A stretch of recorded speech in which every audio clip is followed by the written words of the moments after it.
Assalamualaikum warahmatullahi wabarakatuh. Bagaimana kabar kalian hari ini? Alhamdulillah. Baik anak-anak, sebelum memulai pembelajaran, marilah kita berdoa terlebih dahulu agar pembelajaran kita menjadi lebih berkah dan bermanfaat untuk kita semua. Berdoa masing-masing ya. Berdoa mulai.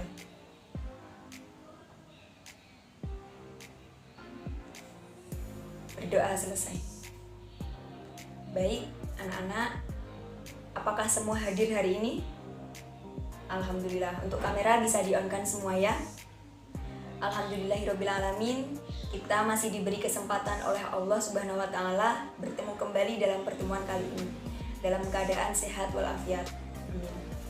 Ibu berharap kita tetap dan terus semangat belajar ya, meskipun dalam keadaan online.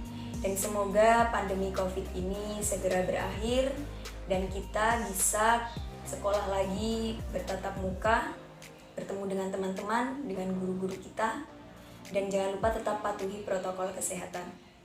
Anak-anakku sekalian, pada pertemuan kali ini kita akan membahas topik tentang membentuk pribadi muslim yang taat. Kompetensi dasar 1.1. Terbiasa membaca Al-Quran dengan meyakini bahwa taat pada aturan sebagai perintah agama. 2.1.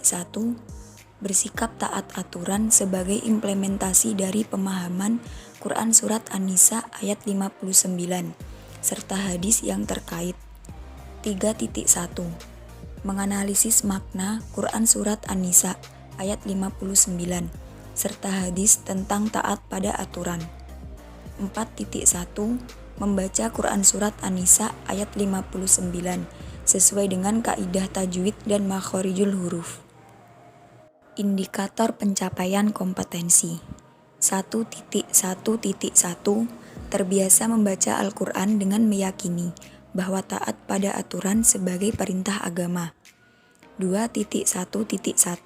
Bersikap taat aturan sebagai implementasi dari pemahaman Quran Surat An-Nisa ayat 59 serta hadis yang terkait. 3.1.1. Menjelaskan makna isi Quran Surat An-Nisa ayat 59 sesuai dengan kaidah tajwid dan makhorijul huruf. 4.1.1. Membaca Quran Surat An-Nisa ayat 59 sesuai dengan kaidah tajwid dan makhorijul huruf. Setelah pembelajaran ini, diharapkan siswa dapat terbiasa membaca Al-Quran dengan meyakini bahwa taat pada aturan sebagai perintah agama. Bersikap taat aturan sebagai implementasi dari pemahaman Quran Surat An-Nisa ayat 59 serta hadis yang terkait. Menjelaskan makna isi Quran Surat An-Nisa ayat 59 sesuai dengan kaidah tajwid dan makhorijul huruf. Membaca Quran Surat An-Nisa ayat 59 sesuai dengan kaidah tajwid dan makhorijul huruf.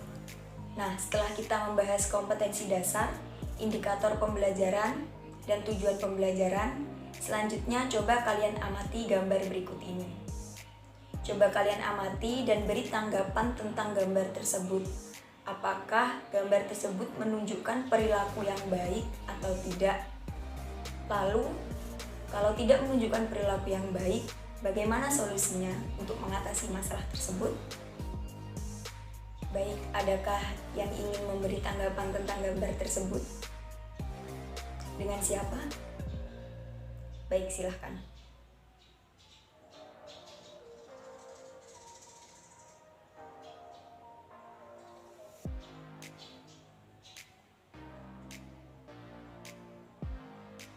Baik, terima kasih banyak Mbak Anggun sudah memberikan tanggapan tentang gambar tersebut. Selanjutnya kita akan menelaah Quran Surat An-Nisa ayat 59. Bismillahirrahmanirrahim. Ya ayyuhalladzina amanu ati'ullaha wa ati'ur rasul وأطيعوا الرسول وأولي الأمر منكم فإن تنازعتم في شيء فردوه إلى الله والرسول فردوه إلى الله والرسول إن كنتم تؤمنون بالله واليوم الآخر ذلك خير وأحسن تأويلا. Alhamdulillah. Adakah yang ingin membantu Ibu untuk membacakan terjemahnya? Baik, silahkan Mas.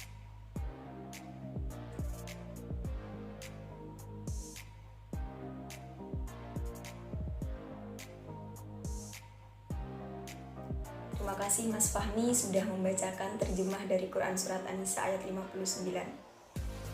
Selanjutnya kita akan membahas bacaan tajwid pada Quran Surat An-Nisa ayat 59.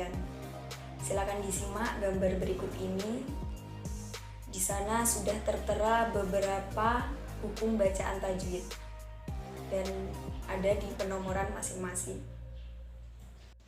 Pembahasan selanjutnya yaitu asbabun nuzul Quran Surat An-Nisa ayat 59.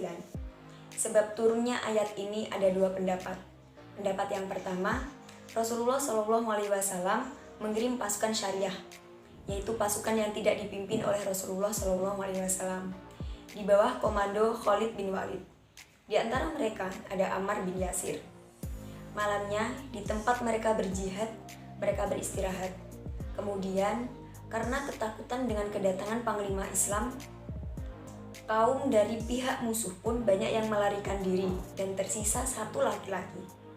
Laki-laki tersebut mendatangi Ammar bin Yasir dan bertanya pada Ammar bin Yasir, apakah jika dia masuk Islam menjamin keselamatan hidupnya dan hartanya? Kata Ammar, iya, terjaminlah keselamatan hidupmu dan hartamu. Kemudian ia pun bersyahadat dan diminta Ammar untuk tetap berada di tempat dan jangan melarikan diri. Kemudian ketika pagi datang, Khalid bin Walid menyerbu kaum tersebut dan mendapati hanya ada satu lelaki yang tadi malam mendatangi Ammar. Maka laki-laki itu pun ditangkap dan diambil hartanya. Kabar penangkapan tersebut akhirnya sampai kepada Ammar. Ia segera datang kepada Khalid bin Walid seraya berkata, lepaskanlah laki-laki itu, karena sesungguhnya dia telah Islam dan dia dalam jaminan keamanan diri. Kemudian Khalid bertanya, kenapa kamu lindungi dia? Kemudian keduanya saling berselisih dan saling menyalahkan dan mengadukannya kepada Rasulullah SAW. Rasul pun membolehkan jaminan keamanan kepada Ammar, tetapi melarang Ammar untuk melanggar hak-hak Amir lagi untuk kedua kalinya. Maka Allah menurunkan ayat yaitu wa atiullaha wa atiur rasul wa ulil amri minkum. Riwayat yang kedua, dalam kitab tafsir karangan Ibnu Katsir dijelaskan bahwa asbabun nuzul Quran Surat An-Nisa ayat 59 ini berhubungan dengan peristiwa Abdullah bin Huzaifah bin Qais. Beliau diutus oleh Nabi Muhammad untuk memimpin pasukan perang yang tidak dipimpin oleh baginda Nabi. Di saat itu Abdullah marah-marah kepada pasukannya. Ia memerintahkan pasukannya untuk menyalakan api unggun dan masuk ke dalam api unggun tersebut. Pada waktu itu sebagian dari mereka menolak dan hampir sebagian lagi menerjunkan diri ke dalam api. Al-Hafiz Ibnu Hajar berpendapat bahwa maksud dari kisah Abdullah bin Huzaif bin Qais disangkut pautkan dengan alasan turunnya ayat ini. Karena di dalam kisah itu dituliskan adanya perbatasan antara perintah taat pada pemimpin dan menolak perintah untuk terjun ke dalam air. Di saat itu mereka perlu petunjuk yang harus mereka lakukan. Ayat ini memberikan petunjuk kepada mereka. Apabila berbantah-bantahan, hendaklah kembali kepada Allah dan Rasul-Nya. Lalu pergilah para pasukan tersebut menghadap Rasulullah SAW, kemudian menceritakan hal tersebut. Maka Nabi Muhammad melarang memasuki api tersebut, serta menegaskan bahwa ketaatan hanyalah dalam kebaikan. Imam Ibnu Hajar Asqalani menjelaskan dalam hadis bahwa Apabila ada perbedaan di antara manusia, maka harus dikembalikan kepada Al-Quran dan hadis. Wallahu a'lam bishawab. Pembahasan selanjutnya yaitu kandungan Quran Surat An-Nisa ayat 59. Memahami ayat Al-Quran tidak cukup hanya berlandas terjemah Al-Quran saja, tetapi harus berlandaskan kepada buku-buku tafsir yang muktabar, kitab tafsir yang isinya sudah teruji kebenarannya. Berikut ini kandungan isi Quran Surat An-Nisa ayat 59. Yang pertama, ayat ini berkaitan dengan ayat sebelumnya, yakni perintah kepada orang-orang yang beriman agar taat kepada perintah Allah Subhanahu wa taala dan Rasul-Nya, serta kepada ulil amri dalam menyelesaikan problem yang dihadapi berdasarkan nilai-nilai Al-Quran dan hadis.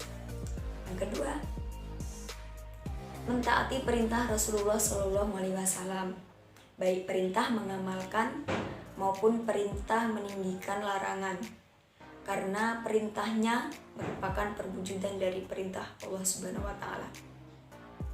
Yang ketiga, mematuhi juga aturan atau ketentuan yang ditetapkan oleh ulil amri, yaitu orang-orang yang memegang kekuasaan di antara kamu atau mereka yang berwenang menangani urusan kamu, dengan catatan ketaatan kepada ulil amri tersebut tidak menyalahi aturan Allah Subhanahu wa taala dan Rasul-Nya.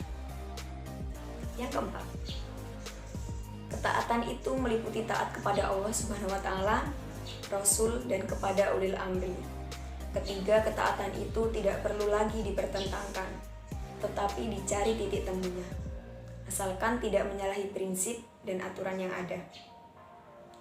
Yang terakhir, jika terdapat masalah yang diperselisihkan dan tidak ada kata sepakat, disebabkan karena tidak ada petunjuk yang jelas di dalam Al-Quran dan hadis, maka penyelesaiannya dikembalikan kepada nilai-nilai dari jiwa Al-Quran dan hadis dengan menggunakan ijtihad. Sebagai upaya memahami lebih jauh tentang ketaatan, berikut ini penjelasannya. Untuk yang pertama, taat di antara disiplin dan beragama yang baik. Taat menjadi faktor penting dalam mewujudkan disiplin, baik terhadap diri sendiri, keluarga, organisasi, masyarakat, bahkan dalam lingkup yang besar, yakni negara atau sebuah umat. Sebab itu kata ta'ah diulang ratusan kali di dalam Quran. Salah satunya yaitu Quran Surat Ali Imran ayat 32, yang artinya, katakanlah, taatilah Allah dan Rasul-Nya. Jika kami berpaling, maka sesungguhnya Allah tidak menyukai orang-orang kafir. Kata ta'ah identik dengan kebaikan, sebab istilah ini biasa dihubungkan oleh kebanyakan masyarakat sebagai bukti baiknya keberagamaan seseorang. Semakin beragama, semestinya semakin kuat pula ketaatannya. Jika kita temukan kebaikannya dalam kenyataan keseharian, berarti orang itu belum benar keberagamannya, atau beragamanya belum utuh dan masih sepotong-potong. Islam menggarisbawahi ketaatan sangat terkait dengan dasar, landasan, atau motif seseorang. Boleh jadi ada seseorang berbuat benar di jalan Allah Subhanahu wa taala. Namun jika memiliki motif atau niat lain selain tertuju kepadanya, maka itu tidak dinamakan sebagai ketaatan. Jalan lurus itu lebar dan panjang. Setiap orang beriman dapat menempuhnya, asalkan niat, praktik, dan tujuan akhirnya hanya tertuju kepadanya. Itulah sebabnya Islam memiliki pembahasan khusus perihal ketaatan, bahkan menempatkan perkara ini sebagai hal yang paling fundamental dalam tatanan kehidupan muslim. Benar tidaknya sebuah ketaatan sangat tergantung dari kebenaran dan kemurnian akidah seorang muslim. Ketaatan yang benar adalah ketaatan yang dilandasi hanya karena Allah Subhanahu wa taala semata. Berdasarkan landasan ini, bisa jadi ada seorang karyawan yang taat kepada pimpinan. Namun jika ketaatan itu tidak didasari karena Allah Subhanahu wa taala, maka itu tidak dinilai sebagai bentuk ketaatan. Yang kedua, taat kepada ulil amri. Setiap orang beriman harus menaati Allah Subhanahu wa taala, Rasulullah SAW, dan kepada para pemegang kekuasaan, yaitu ulil amri. Demi terciptanya kemaslahatan bersama. Semua itu agar tercapai kesempurnaan pelaksanaan amanat dan hukum yang seadil-adilnya, baik dalam urusan dan kepentingan duniawi maupun akhirat. Hanya yang perlu ditekankan mematuhi ketentuan yang ditetapkan oleh ulil amri itu. Jika sudah ada kesepakatan dalam satu hal melalui jalan musyawarah dan mekanisme yang demokratis. Bila sudah sampai pada tahap tersebut, kaum muslim berkewajiban mematuhinya dengan syarat ketetapannya tidak bertentangan dengan aturan Allah SWT dan Rasul-Nya. Kenapa perlu juga taat kepada ulil amri? Jawabannya karena ajaran agama sendiri menyatakan bahwa kamu lebih mengetahui urusan duniamu. Artinya, banyak aturan dan ketentuan hidup yang belum diatur secara rinci oleh agama.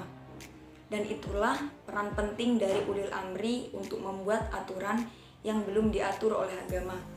Tentu setelah melalui mekanisme dan cara-cara yang demokratis. Berpijak pada prinsip tersebut, aturan Allah SWT diletakkan pada posisi tertinggi. Setelah itu, aturan Rasul-Nya, selanjutnya aturan yang disusun oleh ulil amri, seperti pemerintah atau pemimpin. Meski sekali lagi ketaatan kepada pemimpin atau pemerintah atau pihak lain itu harus sejalan pada aturan Allah dan Rasul-Nya. Sabda Rasulullah SAW yang artinya, dari Abdullah bin Umar radhiyallahu anhu, sesungguhnya Rasulullah SAW bersabda, mendengar dan taat itu wajib bagi seorang muslim, terlepas ia suka dan benci, selama ia tidak diperintah berbuat maksiat. Jika diperintah untuk maksiat, maka tidak ada kewajiban mendengar dan taat. Hadis riwayat Al-Bukhari. Isi dari kandungan hadis tersebut, Islam memberi garis yang jelas bahwa seseorang boleh saja taat kepada siapa saja, asalkan ketaatan itu tidak menyimpang dari aturan Allah dan Rasul-Nya. Misalnya, menaati aturan berlalu lintas, aturan di sekolah, berbakti kepada kedua orang tua, dan patuh kepada pimpinan di lingkungan kerja. Selain dengan itu, perlu ketegasan dalam menolak atau dengan tetap menggunakan mekanisme yang berlaku dan adab kesopanan. Sebaliknya, menghindari cara-cara kekerasan dan berbuat anarkis jika dalam realitanya bertentangan dengan aturan agama. Di sisi lain, landasan ini menyebabkan seseorang tidak taat secara membabi buta kepada perintah siapapun yang namanya manusia, sebab ia harus mengetahui benar bahwa siapapun orangnya dapat saja berbuat keliru, khilaf, dan salah, sehingga tidak ada kewajiban taat secara mutlak kepada manusia.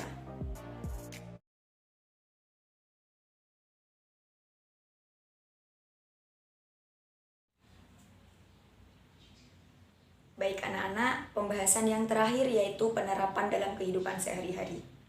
Yang pertama, menaati secara mutlak segala perintah Allah SWT. Begitu pula kepada Rasul-Nya, karena perintahnya merupakan perwujudan dari perintah Allah SWT. Yang kedua, mematuhi ketentuan ulil amri, jika sudah ada kesepakatan melalui jalan musyawarah dan mekanisme yang demokratis. Yang ketiga, tegas menolak ketentuan ulil amri yang menyimpang dari aturan agama, dengan tetap menggunakan mekanisme yang berlaku dan adab kesopanan. Yang keempat, tidak mempertentangkan antara perintah Allah SWT dan Rasul-Nya dengan perintah ulil amri atau pemimpin di wilayah masing-masing. Dan yang terakhir, memahami tata tertib di sekolah. Nah, anak-anak, kesimpulan pada pembelajaran kali ini yang pertama yaitu ketaatan kepada Allah SWT, Rasul dan ulil amri menjadi kunci kesuksesan hidup di dunia dan akhirat. Yang kedua, dimanapun kita berada, dimanapun kita hidup, baik dalam lingkungan yang kecil maupun dalam skala yang lebih besar, pasti ada aturan yang harus kita ikuti.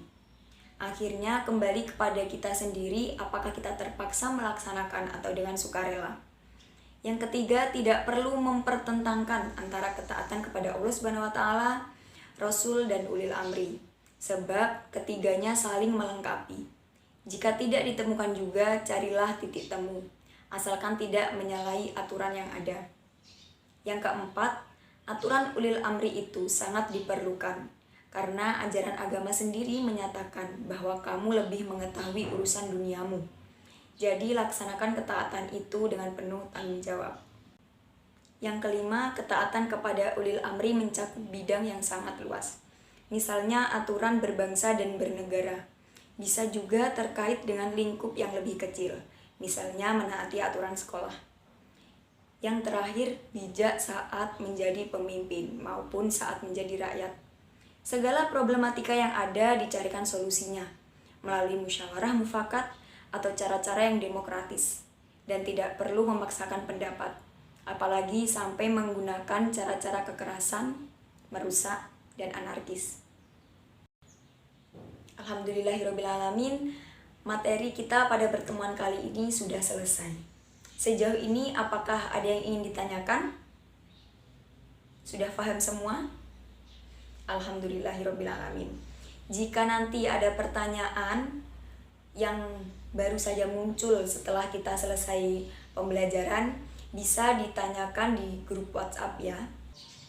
Baik anak-anakku sekalian, tugas yang akan Ibu berikan adalah silahkan kalian merangkum materi pertemuan hari ini. Dikumpulkan dalam bentuk Word dan dikumpulkan di WhatsApp grup. Jangan lupa dicantumkan nama lengkap dan nomor absen kalian masing-masing. Untuk deadline pengumpulan terakhir waktu pertemuan minggu depan. Ya, bisa dipahami semuanya? Alhamdulillah. Alhamdulillahirrabbilalamin, berakhir sudah pembelajaran kita pada hari ini. Semoga bermanfaat untuk kita semua. Jangan lupa untuk tetap taat pada aturan yang ada, asalkan tidak menyimpang dari aturan agama. Mari kita baca hamdalah bersama. Alhamdulillahirrabbilalamin. Terima kasih. Wassalamualaikum warahmatullahi wabarakatuh.